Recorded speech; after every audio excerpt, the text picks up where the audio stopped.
Olá, seja bem-vindo, seja bem-vinda. Começando mais um episódio do nosso Senac para Empresas.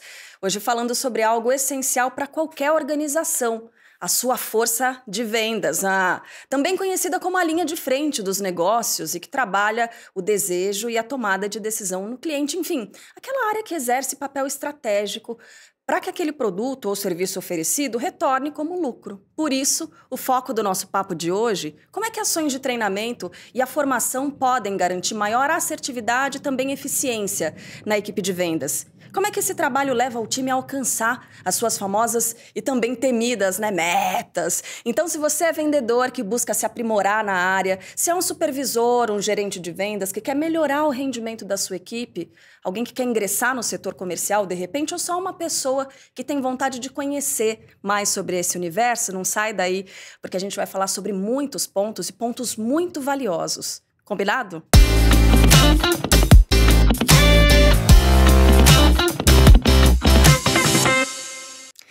Bom, se você está conhecendo hoje o nosso videocast, muito prazer. Eu sou Carla Bigato, sou jornalista. Eu tenho 15 anos de trabalho no rádio jornalismo e agora eu tenho o orgulho de integrar a equipe do Senac nesse projeto incrível que tem como objetivo disseminar conhecimento. Eu sou uma mulher morena, de 42 anos, cabelos castanhos, lisos, soltos, um pouco abaixo dos ombros. Estou usando um colarzinho bem discreto e também brincos pequenininhos. Eu estou aqui sentada diante da bancada de madeira, em formato oval. Essa bancada está posicionada no centro do nosso cenário, colorido em tons de azul e também detalhes em laranja, que são as cores do Senac. Tem aqui o letreiro do Senac bem lindão em cima da bancada. Além da minha cadeira, há outras duas ocupadas pelos nossos convidados especialistas de hoje. Mas antes de apresentá-los, eu convido você a se inscrever no nosso canal do Senac São Paulo no YouTube e ativar o sininho. Mas para que serve isso de sininho? Para receber os avisos sempre que novos conteúdos forem postados. Eu aposto que serão temas do seu interesse e também da sua rede de contatos, por isso eu peço para que você, se quiser, claro, compartilhe com todos aí ao seu redor os nossos episódios e, por que não, deixe o seu comentário aqui abaixo, a sua opinião sobre a relevância dos temas, sugestões de assuntos a serem abordados. É isso aí. Bom, como já mencionado, a gente vai falar sobre o setor de vendas e para trazer informações valiosas para o sucesso de uma empresa, a gente chamou duas autoridades nesse segmento.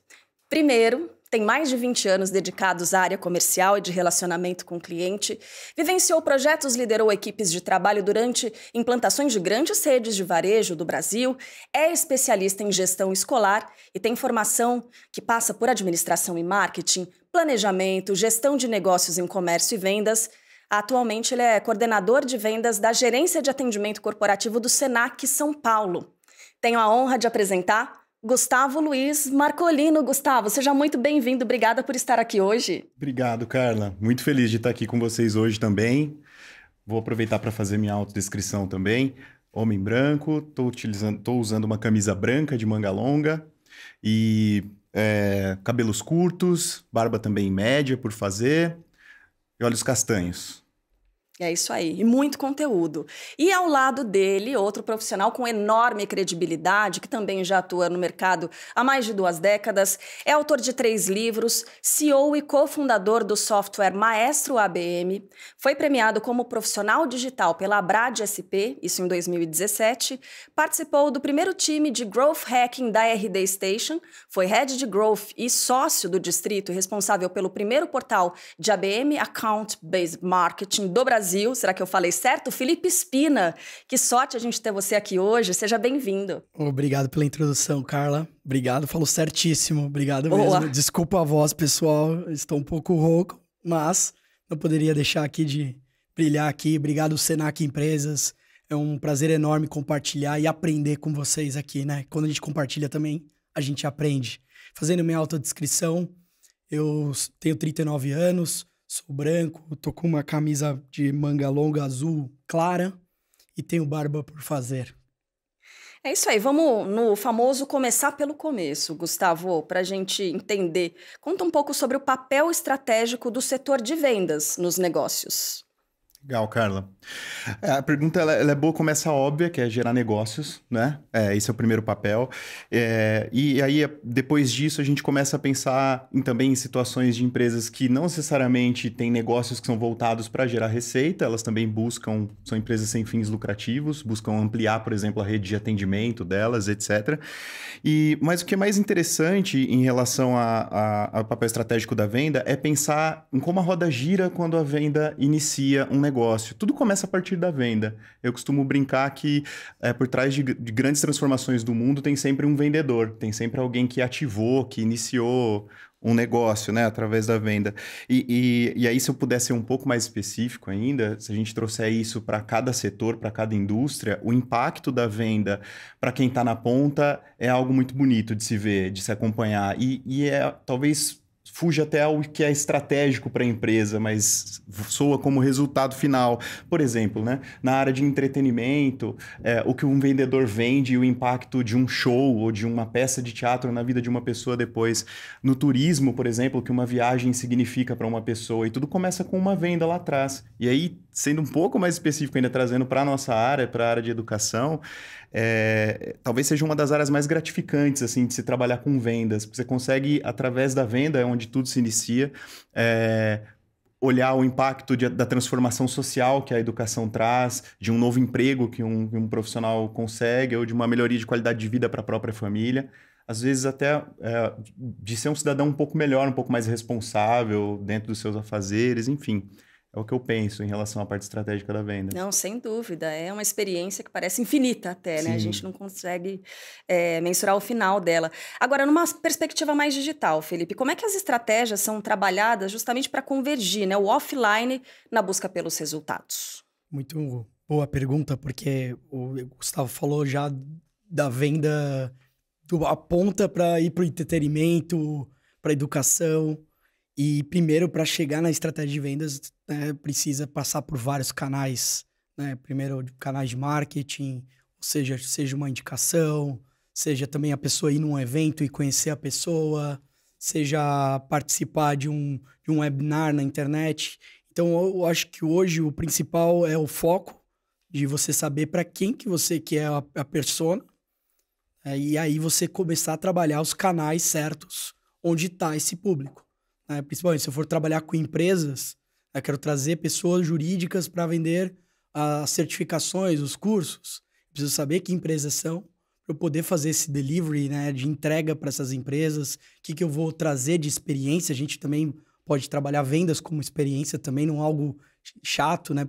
Às vezes a pessoa acha que fazer alguma coisa na internet é algo chato, como publicidade. Mas também pode ser super importante para essas pessoas.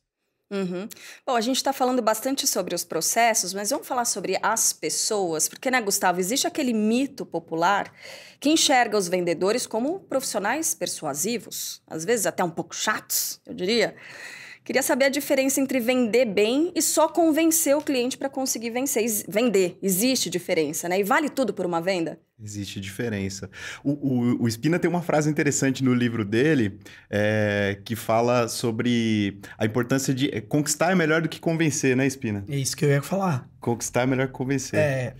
Porque realmente não adianta nada a gente empurrar, né? Tudo que é empurrado não funciona. Seja um relacionamento, seja no trabalho, seja uma venda, depois no pós-venda acaba nem funcionando. Então eu sempre gosto de usar essa frase que conquistar é melhor que convencer, porque a conquista traz um pouco da experiência que eu estava falando anteriormente. Uhum.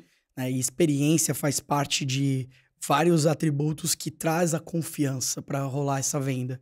Então acho que não é só a gente trabalhar de empurrar, de forçar, mentir, né? Porque os vendedores às vezes é só lábia, né? A gente não quer isso hoje, né? Não, sem dúvida. Não dá, isso não cabe mais, né? Agora, até que ponto o vendedor pode ir para conseguir uma venda, para atingir uma meta, na sua opinião, Gustavo? Para mim, o limite é a ética, né? Eu acho que a ética é o que deve reger o trabalho do vendedor. Ele tem as metas dele lá, ele tem que seguir a pressão, né? Da famosa meta, como você colocou no início e tal, mas ele tem que se ater ao limite da ética. É isso. Bom, você estava falando sobre convencer e sobre conquistar. Duas coisas diferentes. Agora, qual a diferença entre uma venda afetiva e uma venda efetiva. Existe uma melhor que a outra? Completando também, acho que isso é um ponto importante, porque não adianta só querer vender, né? A gente tem que alinhar com o time de pós-venda também. Uhum. Eu acredito muito que muito das vendas, às vezes, está desalinhadas no emocional, ou quer comprar naquela urgência, né, de promoção, ou é uma oferta irresistível e acaba não sendo boa para os dois lados. Uma venda, geralmente, eu acredito que é um acordo para os dois lados. Então, você alinhar com o seu pós-venda, se está de acordo às entregas disso, porque eu sempre penso, né, o sucesso dos nossos clientes é o nosso sucesso. Então, a gente precisa, né, trabalhar muito bem essa venda, que venha certo com cada um, porque não é só empurrar. Talvez o cliente compre de uma forma errada, né? Então, não é a melhor maneira, né, trabalhar só na emoção, né? A gente tem que ter um acordo para os dois lados que seja bom. Vendedor não pode enxergar o cliente como um adversário, alguém a ser vencido, né? É, na verdade, alguém para se trabalhar junto. Então, assim, ó, usando 3 palavras, como é que vocês definiriam um bom vendedor? Você, Gustavo. Tem uma brincadeira que, assim, o vendedor ele é um cara que é escolhido. Assim, ninguém sai para ser vendedor na vida. Né? Acho que nenhum de nós dois, ninguém que eu conheço. E a gente se transforma vendedor, parece que é uma escolha da vida, assim. E depois que a gente entra com o bichinho da venda dentro da gente, não sai mais, cara. É um negócio muito legal. Mas eu traria, assim, por exemplo, ele tem que ser um comunicador, e aí comunicação, quando a gente tá falando sobre comunicação, a gente sempre fica naquela de mim para fora, né? Uhum. Mas ele tem que ser um bom ouvinte. O vendedor hoje tem que ter uma escutativa mais do que nunca, extremamente aguçada, assim. Eu costumo falar que ele tem que ser um negociador humanizado, porque eu acho que é isso que difere ele numa negociação de um trabalho de uma inteligência artificial, por exemplo. Tem muita emoção envolvida dentro de algumas negociações, principalmente as mais complexas, né? E o vendedor, ele tem que ser esse cara. E eu penso que hoje em dia o vendedor contemporâneo tem que ser educador também. Ele tem que trazer alguma coisa que o cliente ainda não conhece, ele tem que trabalhar isso de forma a catequizar, às vezes, mercados, indústrias ou o próprio cliente daquela conta para poder fazer um negócio acontecer. Uhum. Antes de te ouvir, Felipe, deixa eu te perguntar. Vendedor nato ou todo mundo precisa de treinamento? Isso pode ser melhorado com o treinamento, não, Gustavo? Sim. Eu não acredito em vendedor nato. Como eu te falei agora há pouco na brincadeira, eu acho que a gente é escolhido. De qualquer forma, tem uma frase interessante do Paulo Freire que diz o seguinte, que ninguém nasce pronto, né? A gente vai se experimentando, alguma coisa assim, durante a vida, e daí vai se aprimorando, né? Eu acredito muito nisso para qualquer profissão, na área de vendas, muito mais ainda. Inclusive, porque nós temos mercados, indústrias, né? Você vê só aqui, a gente tem 2 indústrias diferentes conversando com você. E que o vendedor, na maioria das vezes, durante a sua carreira, ele passa por todas elas. Ele passa pelo varejo, ele passa pelo turismo, pelo mercado digital, pela educação. Então, ele vai se formando, eu acho, ao longo do tempo. Uhum. Bom vendedor. Como definir, Felipe? Eu gosto de pessoas técnicas, principalmente, porque quanto mais você fazer um deep diving no seu produto, que é conhecimento profundo, é melhor. Eu vou trazer um cenário. Em 2009, eu trabalhava numa fabricante de placa-mãe, taiwanesa. E vender placa-mãe era o produto principal. O que diferenciava um vendedor do outro nessa época? O que tinha mais conhecimento técnico do soquete, do chip, do processador. Isso trazia muito mais valor e segurança para o outro lado. Então, quanto mais a pessoa tinha os valores técnicos, a pessoa que estava comprando falava, nossa, ele realmente entende. E aí toca um pouco o que o Gustavo falou. A pessoa está aprendendo também. Por que aquele outro produto, aquela placa é diferente da outra? Então, isso fazia toda a diferença. Então, eu acho que vendas é trazer confiança e segurança dentro desse processo. Então, para o vendedor ganhar isso, ele tem que saber muito do produto. Ele tem que estar muito alinhado, porque aqueles vendedores que quer só empurrar com o papinho que eu estava falando, já não funciona mais. Então, hoje, quanto mais você saber de integrações, se você trabalha com software, trabalhar de integrações, se você saber se você vende educação, você participar dos cursos, eu acho que é essencial você vender aquilo que você utiliza, né? Eu sempre falo, em casa de ferreiro, espada ninja na vitrine. Sem dúvida, muito interessante. Agora, além de competência técnica, quando a gente fala em competência emocional, o que é primordial para ter um profissional bem equilibrado? Eu tenho 3 que eu sempre separo, que eu acho que são fundamentais, assim, pensando na área de vendas, que é autoliderança, autogestão e autoconsciência. E até a partir da autoconsciência você consegue trabalhar essas e muitas outras, né? Eu acho que elas são fundamentais. Mas eu vou aproveitar a tua pergunta para trazer um ponto que eu acho que tem tudo a ver com essa questão da inteligência emocional, das competências emocionais. A gente tem hoje a neurociência já olhando para essa parte toda, diferente do que a gente olhava alguns anos atrás, né? Tem uma pesquisadora, uma neurocientista espanhola, Nazaré Castellanos, se eu não me engano, professora da Universidade de Madrid, ela traz uma questão que é o trabalho com os sentidos. Então, que vai além dos 5 sentidos que nós conhecemos, e só para não entrar em muitos pormenores aqui do trabalho dela, para ficar na pergunta, ela traz a importância do impacto do corpo para o cérebro. É o contrário do que a gente vem estudando na neurociência até aqui, né? Que é o impacto do cérebro em relação ao restante do corpo. Então, o que os outros órgãos impactam dentro das emoções, ou ativam emoções ou gatilhos no nosso cérebro para tudo isso. E por que eu estou entrando nessa conversaiada toda aqui? Porque a postura corporal e a expressão facial, segundo esses estudos, são muito importantes e relevantes para qualquer tipo de profissão. E na área de vendas, o que a gente mais percebe, né, Felipe, é a importância do brilho no olho. E para mim isso vem de fábrica, assim, no sentido de que a motivação ela é muito interna. Né? É lógico que a gente tem como dar subsídios, e esse é o papel do líder de vendas mesmo, né? Trabalhar isso com as equipes em relação à infraestrutura, a regras claras, etc. Isso vai garantir um pouco da motivação, um salário que condiza com as metas, com a pressão, mas de qualquer forma, o brilho no olho, a energia, essa gestão de competência, acho que passa muito por essa preocupação do vendedor. Tem que ter uma autoconsciência dele em relação à postura, às expressões faciais. Isso numa negociação, até num processo seletivo para a área de vendas, conta bastante, né, Felipe? Com certeza. E eu ia complementar, porque como eu trabalho com isso, né, eu sinto que quando eu conto a minha história, quando eu falo o porquê que eu tô fazendo isso, a pessoa compra, né, o porquê. Então ele sente, assim, o meu brilho no olho, a energia, como que você criou isso. Então, acho que eu acho difícil aquele vendedor vender uma coisa que ele não acredita. Isso é importante. Agora, precisa ser um encontro também, né? O vendedor encontrar ali a razão, a empresa que o represente, né? Nessa mesma linha, mas aí voltando um pouco para as competências técnicas, então, Felipe, você falou sobre o vasto conhecimento sobre o produto que a pessoa está negociando. A gente pode falar em outras competências técnicas que podem ser desenvolvidas também para ajudar esse vendedor a crescer? Claro, com certeza. Primeiro, né, eu acho que o Gustavo já falou que a pessoa precisa ensinar, né? Então, quanto mais ele aprender, é melhor. Eu acho que a profissão de vendas cada vez é aprendizados. E é muito mais a gente ouvir o cliente, né? Então, a escuta ativa, a maneira como a gente se comporta, coisas que a gente vai ganhando com a experiência.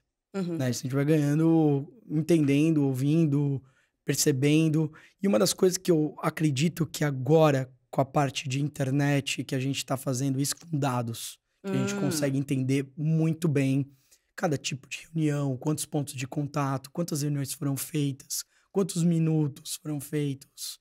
Então, hoje, com números, quantas pessoas eu falei dentro da companhia, né? Qual foi o melhor ponto de contato, quem trouxe quem, quantos decisores, influenciadores. Então, esses números hoje estão sendo fundamentais para a gente trabalhar uma estratégia bacana dentro de uma conta. Então, como a gente precisa criar um relacionamento, fica muito mais fácil essa pessoa aprender a se desenvolver, a conversar com outras pessoas também, como referência. Não aquele vendedor chato, mas como aquela pessoa que busca benchmark, referência, conversar, entender, encantar, né? Que a gente busca para poder fazer essas vendas dentro dessas contas chaves. O gestor precisa aprender a lidar com esses dados, né? Porque ele é quem vai distribuir tudo isso, né? E criar estratégias a partir dessas informações que você está dizendo. Exatamente, exatamente. O gestor precisa também ser um coach, né? O que eu gosto que o gestor também tenha feito vendas. Uhum. Eu gosto de usar uma analogia que você não criou o mapa sem antes ter feito o caminho, né? Então, eu acho que primeiro aquele gestor fez as vendas, entendeu como é que é o caminho para poder depois criar o mapa e falar, pessoal, temos o passo a passo aqui, que foi o que aconteceu. Mas, claro, o vendedor que segue passo a passo também não é só isso, né? As skills vão ser para cada modelo, para cada tipo de cliente. E quanto mais a gente estuda as pessoas, fica cada vez melhor o relacionamento. É porque a gente consegue personalizar um pouco da mensagem com cada um. Uhum. Aproveitar que a gente está falando sobre isso, né? Sobre o perfil do gestor. Existe um perfil ideal para se tornar um líder de vendas, Gustavo, você acha? Eu acho que existe o inacabado. Esse é o perfil ideal. Eu acho que o líder, quando ele entende que, principalmente a competência de liderança, né, ou de autoliderança, ela nunca está pronta, esse cara é um cara que vai se dar muito bem na área em qualquer que seja a área, né? Na área comercial um pouco mais ainda, porque tem que ter esse perfil inquieto. Eu acho que essa é uma outra característica. A comunicação, de novo, né? Se para o vendedor é fundamental, para o líder é essencial, assim, não dá para conceber mais um líder que não consiga ouvir a própria equipe, né?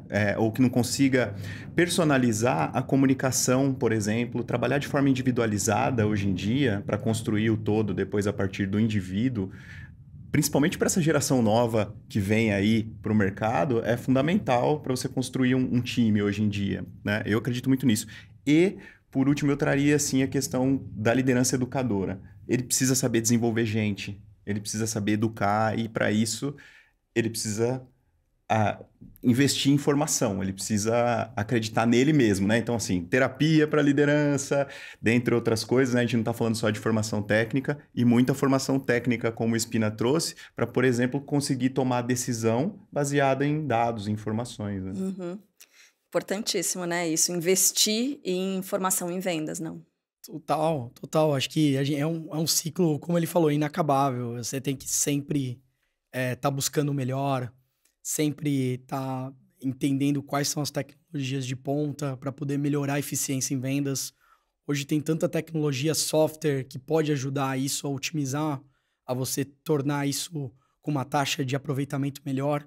Então, o que falta é a pessoa realmente não ficar só no processo dela, ela também estar aberta às novas tecnologias. E como eu falei, né, não adianta o vendedor ficar só esperando seguir um script. Vai de cada um realmente encontrar, como falou, terapia, vai buscar informações extras. E eu acho que cada nicho de vendas, cada setor específico, vai ter que entender cada vez mais o outro lado do cliente. Uhum. Então, acho que esses lados de comportamento do cliente vai ter que entender cada vez mais, e eu acho que essa é uma tendência. Mas sabe que, assim, imagino que algumas das pessoas que estejam assistindo a gente sejam daquelas empresas mais antigas, têm o pé ainda fincado na tradição. Não, o vendedor bom é aquele vendedor que sabe naturalmente fazer isso, e a gente já viu que não exatamente, né? Agora, eu tenho curiosidade, imagino que essas pessoas tenham curiosidade também, em saber como é que se dá essa formação em vendas. Como é que é abordada, né, na formação de vendas? Como é que esse conhecimento é abordado, é passado? Como é que o profissional se desenvolve, né, estudando desse jeito? Fala, Gustavo. Eu vou trazer um pouco assim, a gente poderia olhar de vários prismas, né, do próprio indivíduo e como é que ele busca isso e tal. Vou me ater aqui um pouco à formação da empresa em relação ao time, por exemplo, né, como é que ela olharia para isso e tal. Hoje a gente tem uma gama enorme, uma variedade enorme de possibilidades, né, que se encaixam em uma gama enorme de negócios e indústrias, então isso tem que ser pensado também. De maneira geral, quando eu experimento, treino e repito um processo, eu consigo entender se ele funciona para mim, né. Agora, tudo começa, como o Spina falou na outra resposta, em relação à estratégia do negócio. As primeiras empresas precisam ter bem definido, antes de pensar numa linha de raciocínio para a formação da área de vendas, e a gente não cair no genérico que serve para todo mundo. Eu acho que até em algum momento da área comercial serve para todo mundo, mas acho que a gente tem que se aprofundar um pouco mais como empresa para a formação. E a gente começa com a estratégia do negócio, né? Então a gente tem que entender melhor do modelo, do mercado, etc. Passa para olhar o plano de vendas, que é importante, a estrutura do time, qual que é a distribuição, a minha comunicação com o meu mercado. E a partir disso a gente consegue definir um diagnóstico e evoluir um pouco mais até para para um programa de desenvolvimento individual junto ao RH, etc., né? Para as empresas que já têm isso melhor desenvolvido.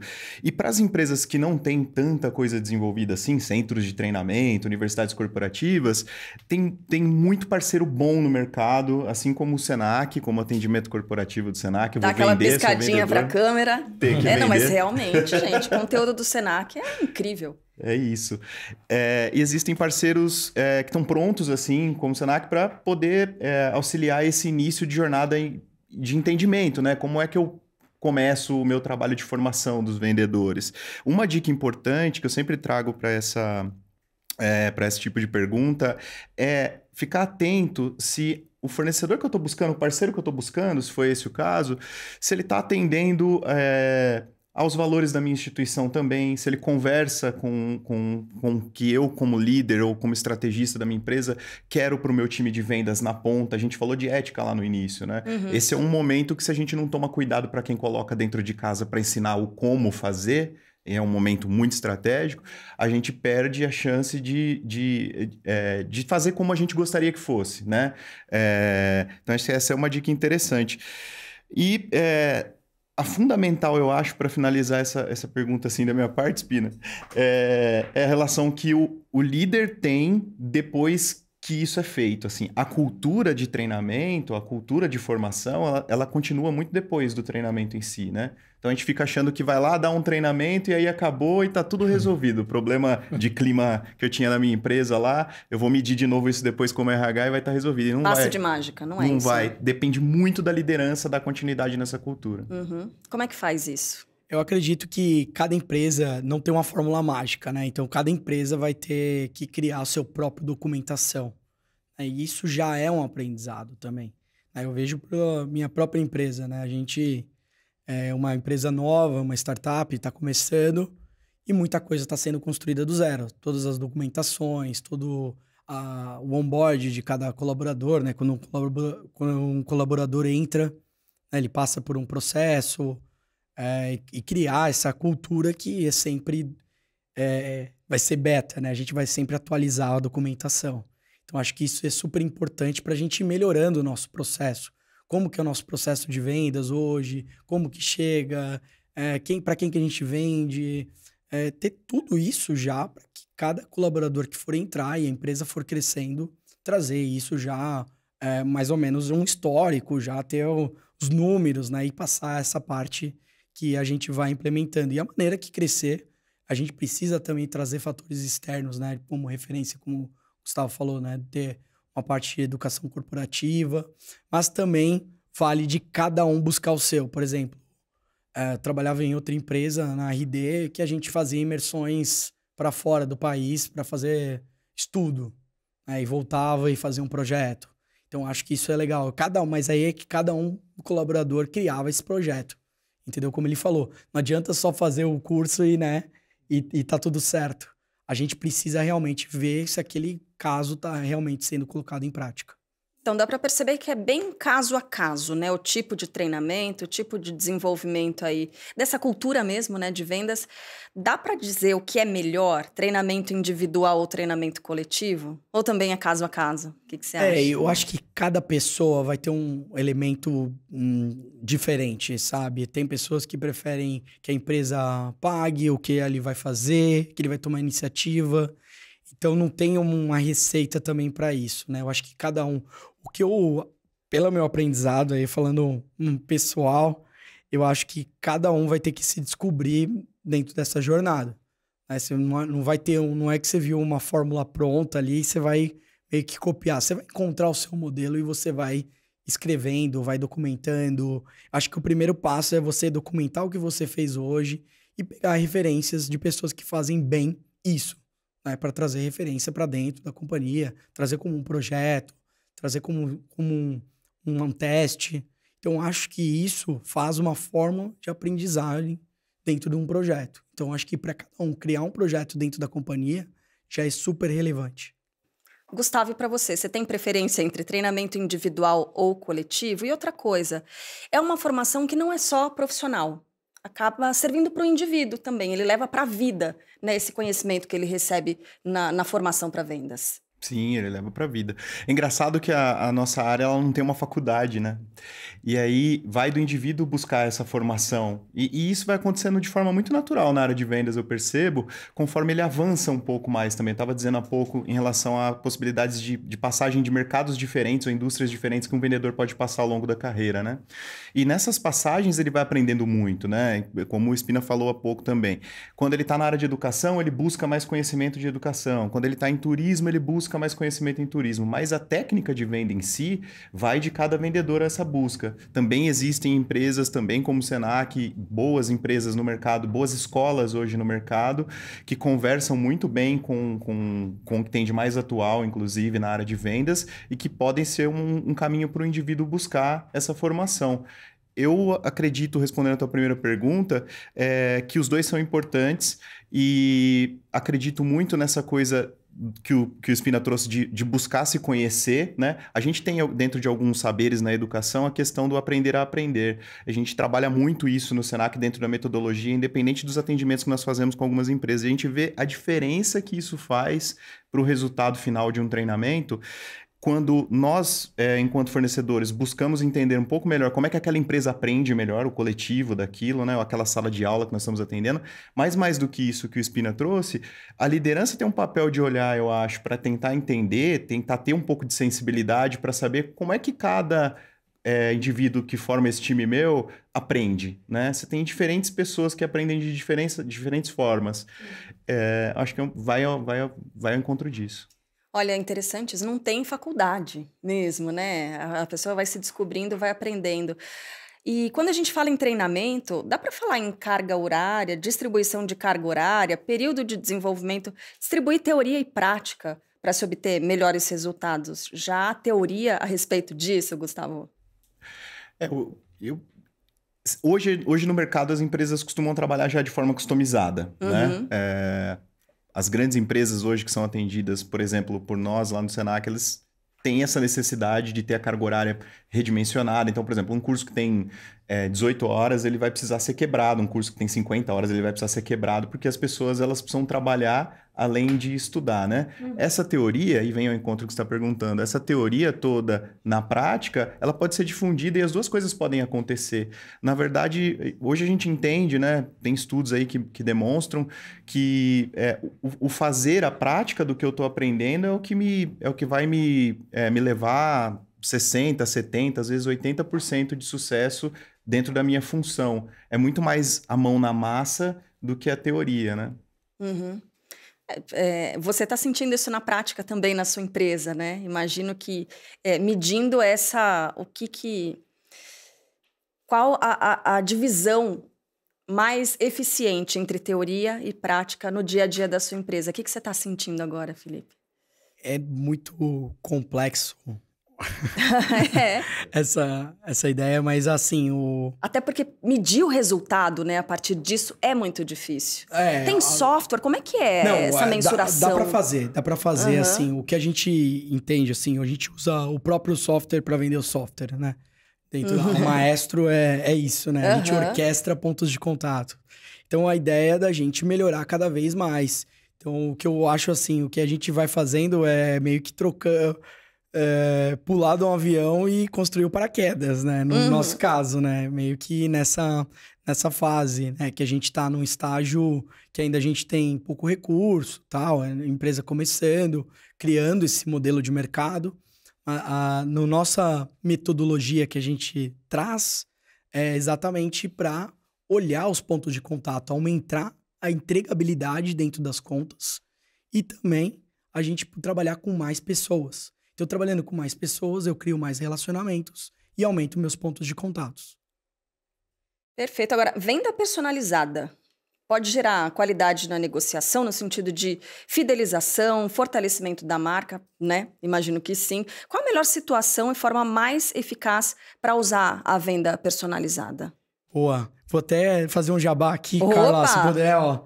Subtítulo do meu livro, né? Quem fala com todos, não fala com ninguém. Então, acho que isso é super importante. Primeiro, saber para quem que você vai vender.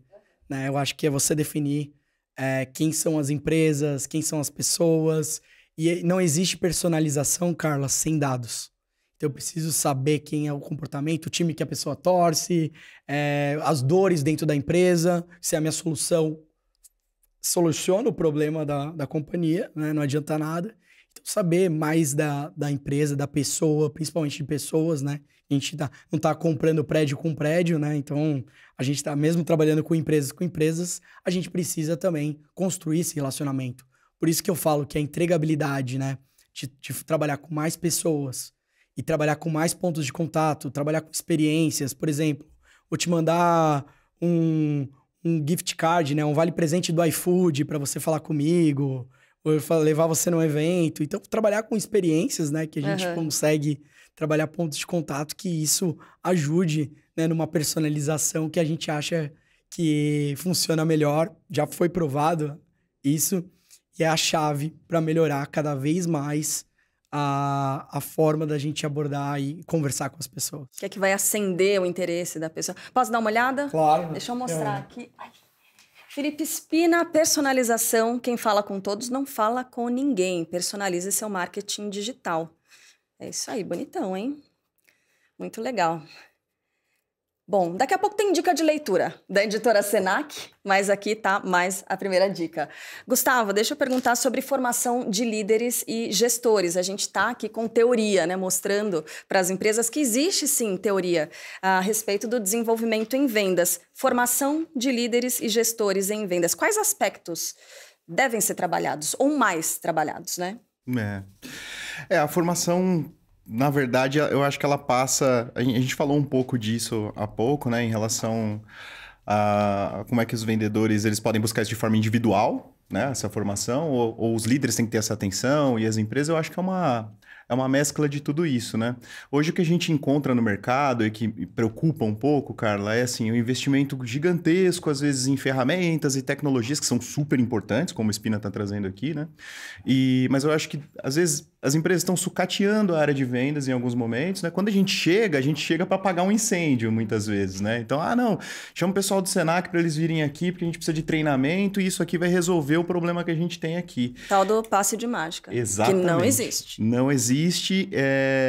E aí, quando chega nesse nível, a coisa já degringolou, né? Você já tem funcionário desmotivado, enfim, é um relacionamento que já acabou. Então, para não deixar chegar até esse fim, eu acho que o importante primeiro, ela tem que ser uma educação continuada, né? Essa formação, ela tem que ser mantida de alguma forma pelos líderes e por quem é o estrategista da empresa. E segundo é isso, assim, buscar bons parceiros, buscar estruturação Por exemplo, quem hoje está nos assistindo e não sabe... Por exemplo, né, o Spina falou de algumas palavras, algumas coisas que a gente ia trazer. Playbook de venda, gente, quem ainda não olhou para isso, principalmente quem está no mercado B2B, que é esse mercado de empresas para empresas, como o Spina falou, é super importante, né? Então, assim, quem ainda não ouviu falar sobre isso, dá um Google lá, ou me procura no Instagram, procura a gente. Não, mas dá um teaser aqui, Playbook de vendas. De vendas. Isso é a Bíblia Sagrada ali da empresa, né? É uma proposta pedagógica na área educacional, a gente pode dizer. Tem todo o registro da área de vendas, históricos, etc. Tal. Toda a parte estratégica tá lá, metodologia de vendas, os processos de vendas. É para onde o gestor tem que olhar quando ele for pensar em formação, por exemplo. Então, se eu tenho o antes disso já bem organizado, se eu dei esse passo para trás e olhei para isso, fica mais fácil de eu pensar em como é que eu vou cuidar da formação dos meus funcionários. Acho que isso vale, inclusive, para qualquer outra área que não seja só de vendas, né, Spina? Com certeza, e esse playbook cada vez vai ser atualizado, né? Então, como o Gustavo falou, você vai documentando, vai montando o processo, você sabe para quem que você vende. Você tem outra sigla que eu ia usar, que é o SLA, que é o Acordo Marketing Vendas, que é o que marketing vai fazer para trazer a força de vendas junto. Então, vai ter várias partes da documentação que ajudam dentro desse processo da companhia. Então, como se fosse, não é só um manual, mas é uma forma didática de você aprender como que a empresa construiu até agora e está melhorando essa máquina de vendas, como que chega os potenciais clientes, para quem que a gente vende, como que é a abordagem, como que até a assinatura do contrato, vamos supor, quais são os processos que passam por tudo isso, né? Então, dentro de uma companhia. Então, como é algo que às vezes demora um tempo, tem um ciclo de vendas, precisa entender uma taxa de conversão de um estágio para o outro, precisa entender o que faltou naquela parte, quais foram as objeções, como melhorar a fala, né, e diminuir esse processo em alguns pontos. E a gente tendo previsibilidade, que as empresas precisam ter. Né? Previsibilidade, o que seria ser? Saber quantos potenciais clientes a gente poderia ter nos próximos meses para poder bater a meta. Então, a gente tem um score, né, uma temperatura daquilo, se aquilo vai chegar dentro daquela meta. Então, isso é super importante para quando a gente vai avaliar dentro de um processo, de um playbook. E sem desperdiçar a energia desnecessariamente. Exatamente. Né? Focar a energia onde pode dar resultado. Vamos falar em academia de vendas agora? Sim. Que é um conceito de programa presente em muitas empresas, né, Gustavo? Explica pra gente o que é, como funciona, quais são os objetivos, de que se alimenta a academia de vendas. Hoje a gente tem alguns formatos, né, de educação corporativa dentro das empresas. Tem os centros de treinamento, universidades corporativas, etc. E para a área de vendas, algumas empresas têm olhado para a questão da academia de vendas. A academia de vendas, falando um pouquinho do Senac, de como a gente pensou ali, né? É um produto que a gente tem ali dentro do Senac, que foi pensado aí para as empresas que pretendem manter essa formação contínua dos colaboradores, que é o que a gente falou agora há pouco, né? Mais importante do que apagar um incêndio. Ela é uma matriz de competências que foi pensada dentro de algumas dimensões da área de vendas, né? Especificamente para os gerentes, para os vendedores e para os supervisores, né? A ideia é a gente trabalhar algumas questões básicas, o processo de vendas em si, a análise, né, de vendas, a comunicação efetiva, coisas que a gente conversou, inclusive aqui nas perguntas que você trouxe para a gente já, a própria questão da gestão de pessoas, né, para esses líderes especificamente, e o portfólio de ofertas de produtos. Basicamente é isso que a gente faz, só que uma coisa muito legal, trabalhando dentro até da resposta que eu te dei sobre carga horária, que você perguntou aquela hora, é trabalhar isso através de itinerários formativos, né, de programas modulares. E é justamente para poder atender um mercado que depende muito dessa flexibilização, dessa customização. Então, isso também foi pensado. Mas o que eu acho mais interessante, eu acho que vale a pena trazer aqui, tem até uma frase que a gente utiliza na academia de vendas quando a gente pensou, que é inteligência na escolha e sabedoria para os resultados, né? Isso tem muito a ver com aquilo que eu disse agora há pouco, que eu acho que é super importante quando uma empresa vai buscar a questão da formação. A preocupação com a forma, o como esse fornecedor entrega para mim, como ele faz aquilo, né? Qual que é a preocupação dele? Porque conteúdo todo mundo entrega hoje, né? O Spina trouxe até o livro dele, falou agora há pouco sobre isso, né? Quem fala com todo mundo não fala com ninguém. Tem um pouco a ver com isso, assim. Então, a academia de vendas, ela foi pensada exatamente para isso, para a gente poder falar com diferentes públicos e diferentes assuntos dentro da área comercial nas empresas. Bom, deixa eu então aproveitar essa fala do Gustavo. Quero chamar aqui o VT de uma parceira do Senac, que vai ajudar até a ilustrar, né, enriquecer um pouco mais a fala dele. Olha só que legal. É um depoimento do Robson Almeida, que é responsável pela Academia de Forças de Vendas do Grupo Malve, que veio contar pra gente sobre como o programa funciona por lá. Vamos ver.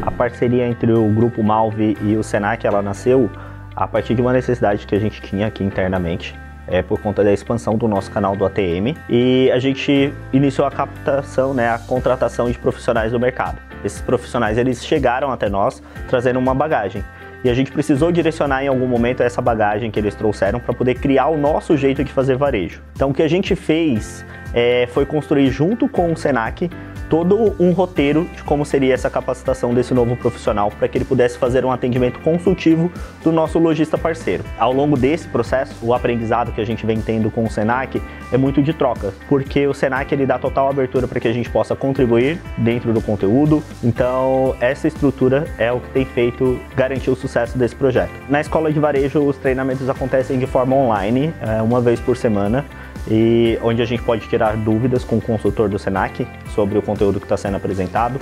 Ela é toda desenvolvida em aprendizagem Actual Learning e a gente sempre vai buscar construir um projeto dentro da loja do nosso cliente ou solucionar um problema que ele já tenha através das ferramentas que a gente vem aprendendo junto com o Senac. Eu consigo medir na prática o resultado disso no dia a dia do atendimento que o meu consultor faz dentro da loja. O lojista ele sente que quando um consultor nosso vai até a loja, vai para realmente ajudar ele a potencializar o seu negócio.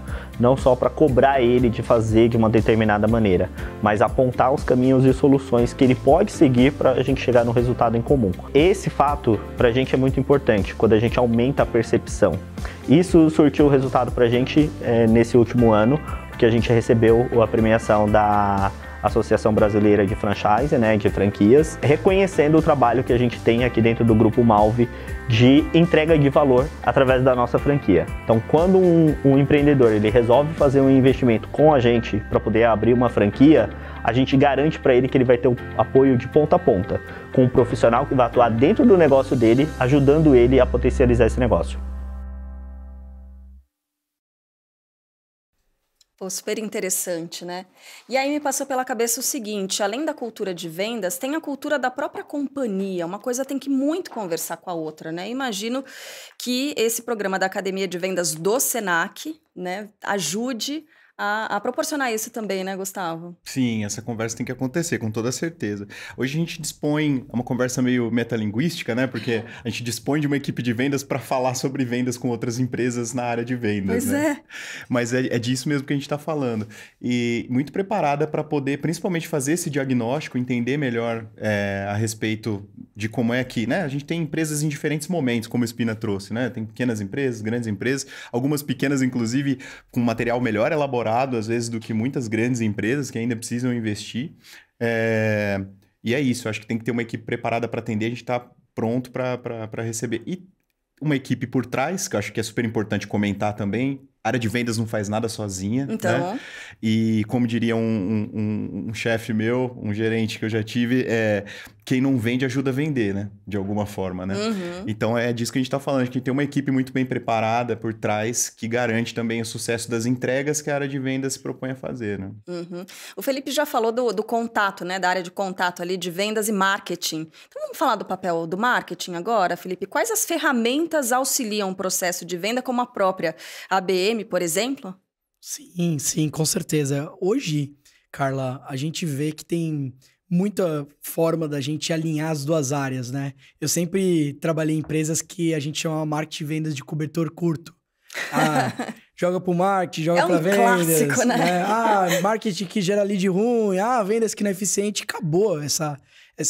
Como o Gustavo falou, se você não tá aliado, né? Não tem um time que traz o suporte, a gente é uma empresa, a gente precisa vender. Né? A empresa cresce como? Vendendo, trazendo receita. Foi o começo da nossa conversa hoje.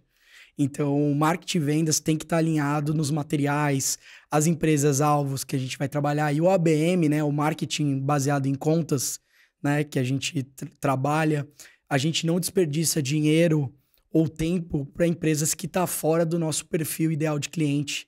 Então, isso é super interessante, porque a gente joga todos os nossos esforços dentro das nossas contas que a gente vai trabalhar. As contas são as empresas-alvo. A gente entende as pessoas que trabalham lá.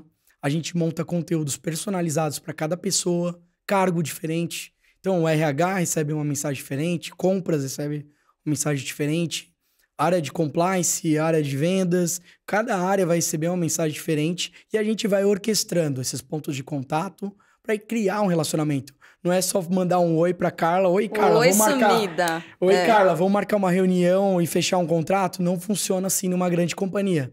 A gente precisa passar por um processo, que é aquele playbook que o Gustavo falou. Uhum. Então, para passar por essa orquestração de vários touch points, pontos de contato, enfim, os pontos de contato, né? Seja a primeira reunião, tomar um café, levar para um evento, gravar um podcast, mandar um gift card, mandar um livro, ou até mesmo uma lata de vinho, né? Poder enviar a lata de vinho, parceiro. Por que você fez isso e deu uma olhadinha pro lado? Que história é essa? Que eu trouxe aqui para mostrar para vocês também que esse aqui, quando a gente fecha um cliente, a gente dá uma latinha personalizada com o vinho da Maestro.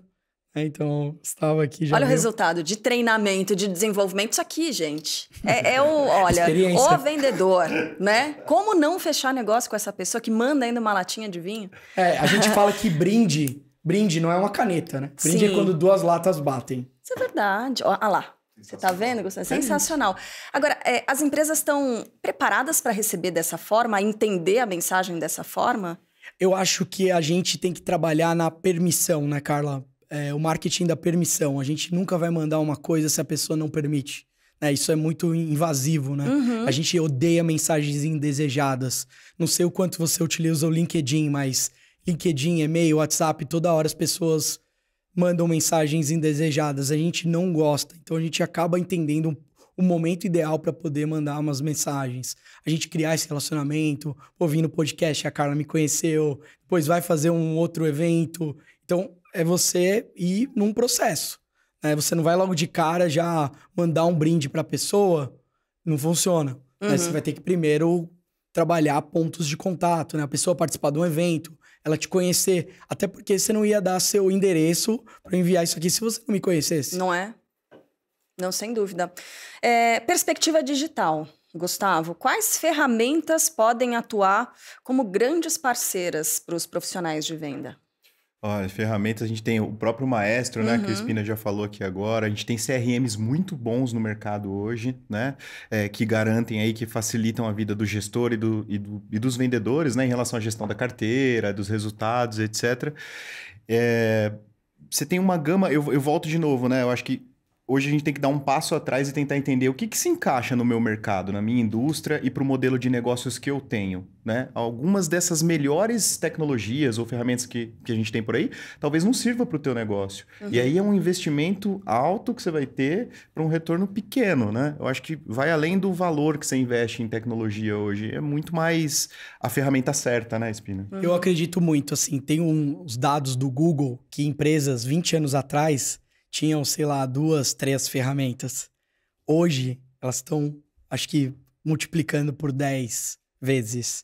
Então, eu acredito que tecnologia escala. Se sua empresa não está focada em tecnologia, provavelmente você pode olhar a Bolsa de Valores de Nova York, as empresas que mais destacam são empresas de tecnologia. As criações, você vê a NVIDIA, que acabou criando por causa de inteligência artificial.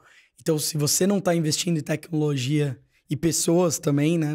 Eu acho que são os dois. Mas tech, com certeza, é a barreira para você sair, né, da sua empresa e investir. Poxa, como o Gustavo falou, tem CRM, que você consegue ter toda a cadência. Tem o Maestro que conecta com o CRM, você trabalhar mais em contas-alvos. Tem outras ferramentas de acompanhamento, de desenvolvimento de PDI, né, de colaborador. Então, você cada vez mais investir em ferramentas. Eu quando... só para dando um contexto meu, quando eu criei a Maestro, eu falei, vou investir em tecnologia. Né? Porque isso, cada vez mais que eu investir nisso, meus colaboradores vão ter mais eficiência, né, operacional, trabalhar com mais produtividade. Então, acho que eu já tive esse pensamento, porque realmente você vai ver no final, vale super a pena e os retornos são altos.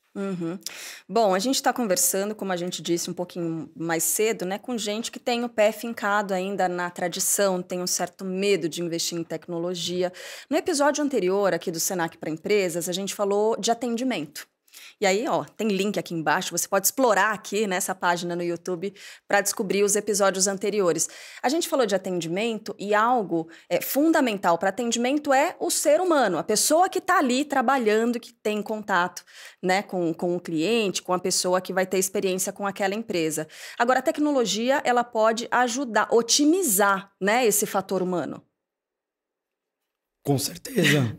Com Aí, certeza. Né, só pedindo. Não, eu queria saber de você como é que pode, né, a tecnologia empurrar ainda mais, otimizar ainda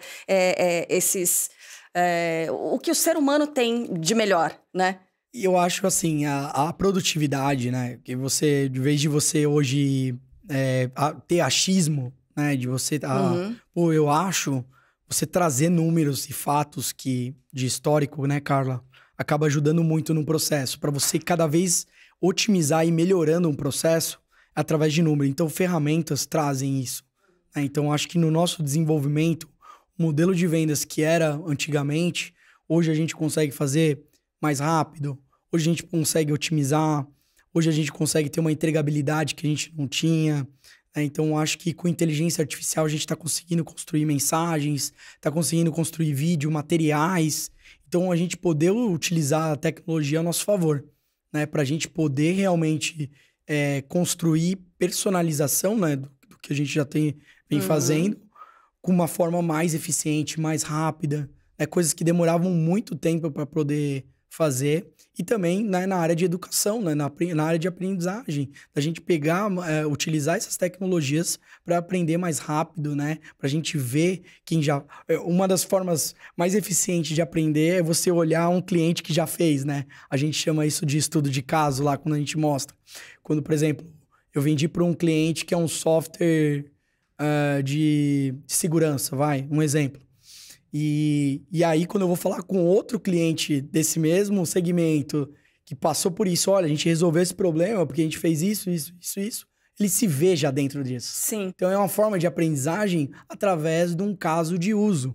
Ele viu aquilo, né? Então, eu estou conectando a mensagem dessa forma. Então, a gente precisa cada vez mais produzir isso e o nosso cliente atender e ser uma forma eficiente, uma forma de replicar, né, esse processo. Encurta o caminho, né, para ser percorrido. Gustavo, faz essa inteligência artificial, né, essas conquistas tecnológicas, elas fazem bem, entre aspas, o trabalho braçal, abrindo espaço para a criatividade humana, para esse contato, né, humanização nas vendas. Eu queria te ouvir a respeito disso também e avanços tecnológicos que vêm por aí ajudando na educação corporativa nesse sentido das vendas.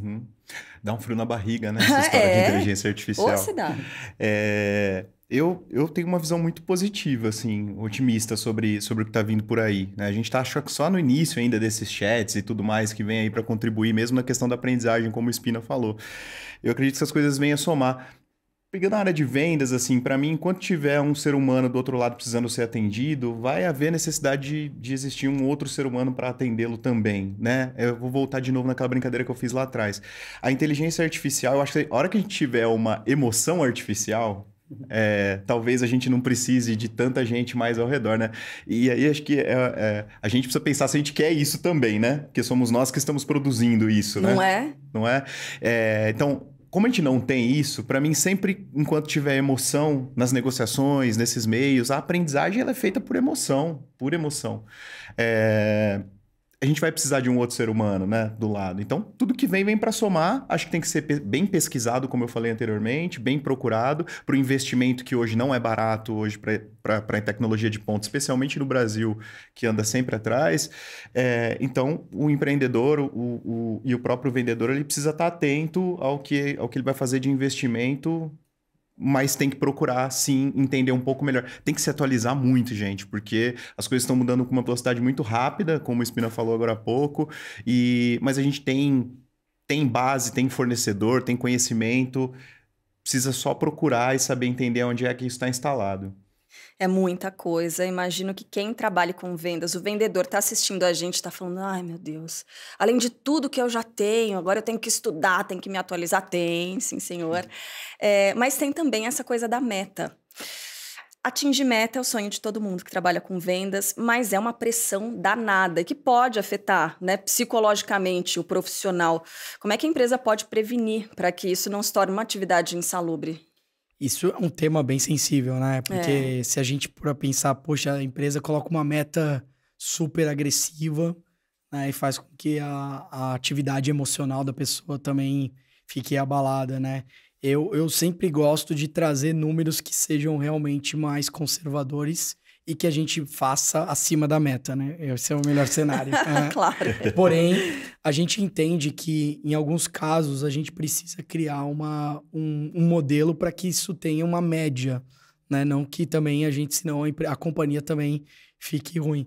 Eu acho que o exercício que eu trago para a pessoa é fazer uma engenharia reversa, né? Então, de quanto você precisaria de reuniões para fechar uma venda, quantas pessoas eu preciso falar, quantas mensagens eu preciso fazer no LinkedIn, no Instagram, no seu canal de vendas, o e-mail, e trabalhar multicanal, né? Então, acho que isso vai fazer esse exercício, né, de trabalhar mais pontos de contato, porque a entregabilidade é importante e ser chato também não pode, né? Não pode ser chato, porque é invasivo.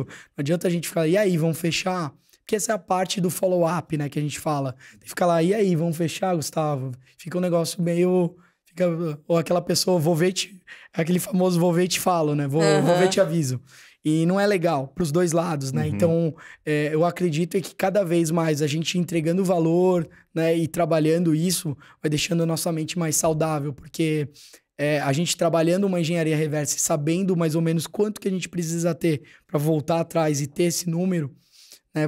Vai nos ajudar a controlar nossa ansiedade e vai saber quanto que a gente precisa de trimestre, semestre, ano, né, para bater essa meta. Então vai ajudar outros colaboradores também dentro desse processo. E eu acho, assim, por mais que a posição de venda seja solo nesse momento, precisa, como ele falou, de pessoas de outras equipes, precisa pedir ajuda. Eu acredito nessa parte de você ter essa humildade e pedir ajuda pro seu time. Falar, pessoal, a venda é coletiva. Não é contratar o Messi ou o Cristiano Ronaldo que você vai fazer gol. É o time, né? Você precisa cada um passar a bola um pro outro para poder fazer, né? No nosso caso, a gente precisa do maestro e orquestrar cada ponto de contato. A gente precisa que cada um alinhe com a música para que a gente consiga terminar esse concerto. Excelente. Uma sinfonia afinadinha. Gustavo, melhor forma de lidar com essa pressão, né, de atingir meta. Nem toda companhia é assim, baixa a meta e supera sempre, né? Não, então o pessoal coloca... do lado bom. Porque tem empresa assim, 60 dias não deu certo...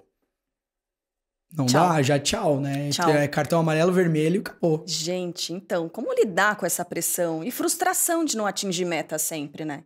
Pedir para trocar o chefe, alguma coisa assim, né? Acho que deve... lá. Olha, eu gosto de fazer eu sempre faço um recorte em relação a isso, Carla, quando penso em pressão, assim... geralmente quem se sente perdido se sente muito pressionado. É um dos fatores que leva, principalmente na área comercial.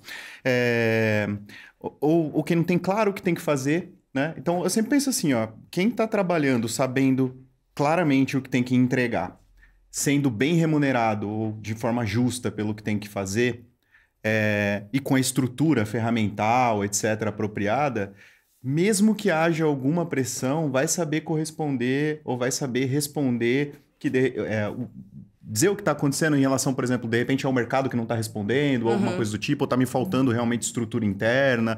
O vendedor vai saber dar conta dessa pressão. O que acontece muitas vezes, além disso, é também uma liderança mal preparada, mal formada, com feedbacks ruins. Por isso que a importância grande da formação da liderança também.